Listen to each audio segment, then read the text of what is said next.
Hey everyone, it's Cassie. Just want to give you guys a quick update. It is cycle day 3 for me, so the cycle was a bust. Not too sad about it. What was really weird is last month, um, I really didn't try that hard, but I was really hoping for a BFP, and I was really distraught when I didn't get one. But this month, I actually tried extremely hard, me and my husband, and we didn't get one, and I wasn't as bad as I was last month. So, a few of you guys asked me in the comments about my endometriosis, so I'm just going to kind of go through. My first video really didn't give you a good background of what's been going on. It kind of just seemed like I just found out and that was it. So, when I was 19 years old, I found a new doctor because my other OBGYN wasn't listening to me. I kept telling them that I was in pain, and they kept telling me that it was just my menstrual cycle and I just needed to get over it.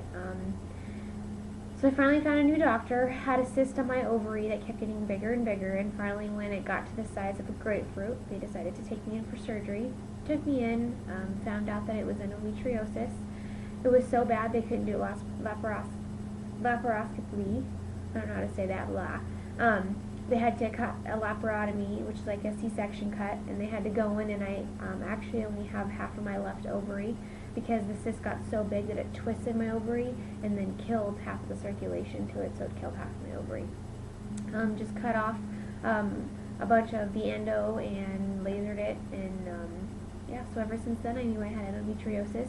That doctor did tell me that I would need to start to have babies.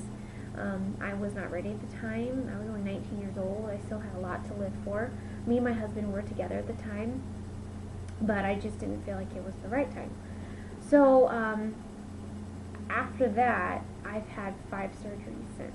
So I've pretty much had 2 surgeries 1 year and then 3 throughout the other years.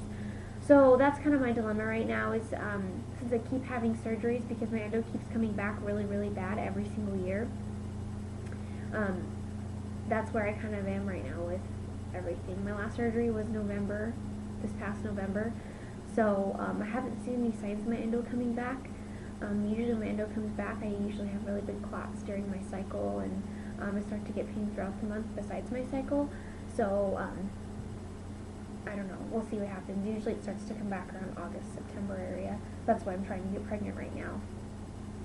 I'm not going to try to do an IUI or any kind of fertility treatments until after my next surgery, if I do have next surgery, which I probably will if I don't get pregnant. So I'll probably, if I have to have another surgery, I'll probably have the surgery.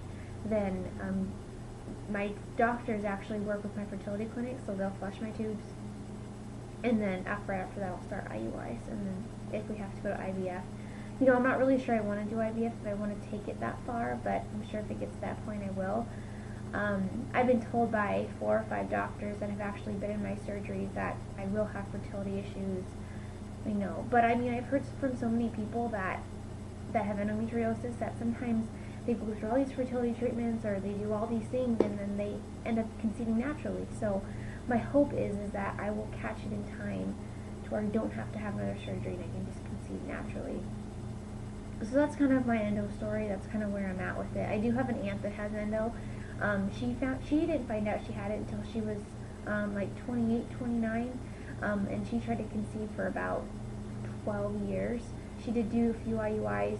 One of them did work, but it became ectopic. So she got that out, and then she was around 41, and she just decided to stop. She did adopt a baby about 2 months after that. They were on the adoption list for a while, so I actually caught my endo a lot sooner than she did. She didn't know she had it because back when she was, my age, they didn't really have the technology to even diagnose it. So we'll see what happens.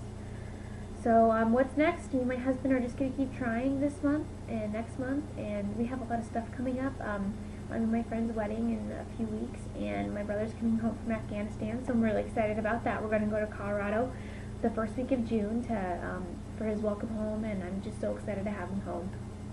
So, got a lot of things coming up to keep my mind busy and keep my mind off of this. So, hopefully, everybody's well, and I've been watching all your videos, and they've been so awesome, and I'm so excited for all of you that have got BFPs lately.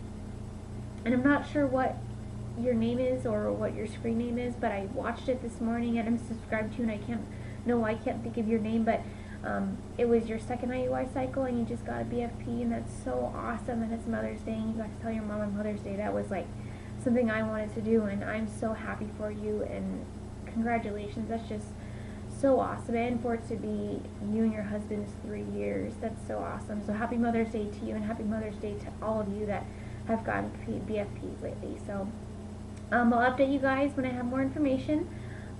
So yeah, good luck and baby dust to everyone.